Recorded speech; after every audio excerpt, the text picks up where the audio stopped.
Have you guys covered Braden and de Blasio disproving so much of topless women with body paint in Times Square that they were considering demolishing the entire place and all the pedestrian improvements achieved there? Yes, unbelievable. Listen, So fucking lame. so really quickly, because people have been wondering about this because they've been hearing about it, not sure what's going on in New York. Listen, basically, it's slow in New York right now for news, and the story of the summer has been de Blasio is not a very good politician in terms of the showmanship of being a politician.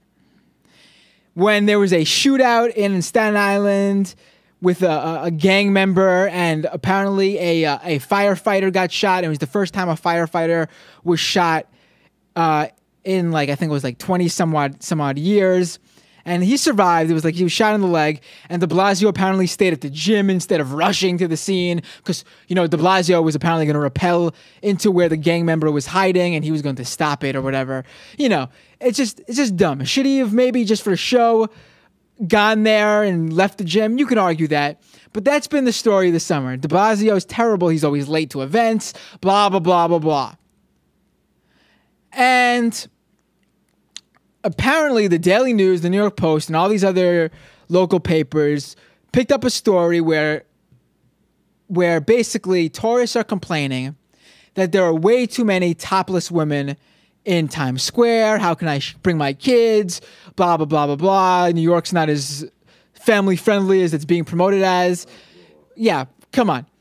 And if you're not familiar, basically, if you go to Times Square now, along with the fake characters, the people wearing the unbelievably fake Elmo, Big Bird, Mickey Mouse costumes, and basically you take a picture. Versus the real ones. Yeah, versus the real ones. You take a picture. Well, the costumes, yeah.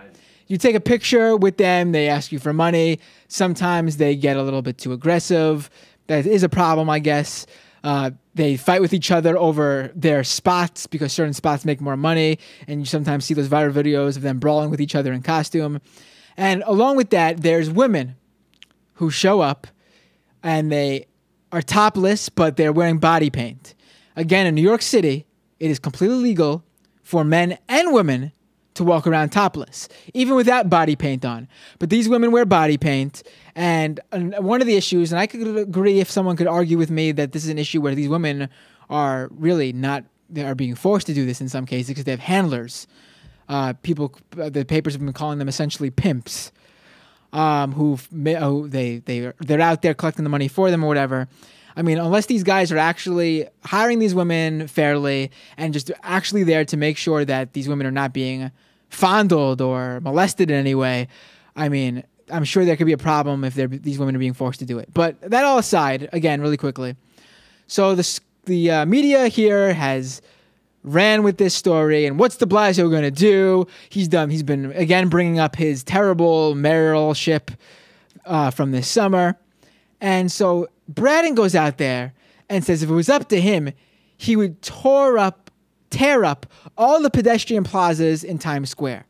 Now, again, if you're unfamiliar, one of the amazing things, and I say this as a major Michael Bloomberg critic, as you know of the show, Michael and I especially are no fans of good old Michael Bloomberg. But one of the greatest things he did, not a fan, was he basically took Times Square and he turned it. He hired an agency that basically redesigned Times Square to be made for the people and not for traffic in terms of car traffic. Basically, they took back the streets, made these great pedestrian plazas, basically urban parks, you can call them, and built these out where you can sit down, hang out.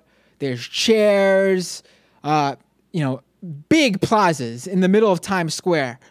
And it's great. It's a public space, something I advocate for as much as possible. It's an extremely progressive position to take.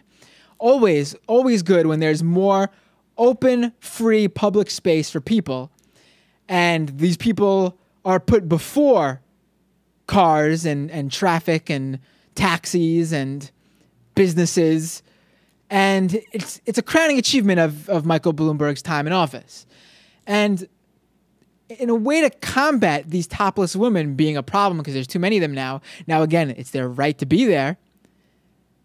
There's no law to get them to not be there, to specifically ban these topless women. So in order to stop this topless woman problem, they were sincerely looking into digging up and pulling out all these pedestrian plazas.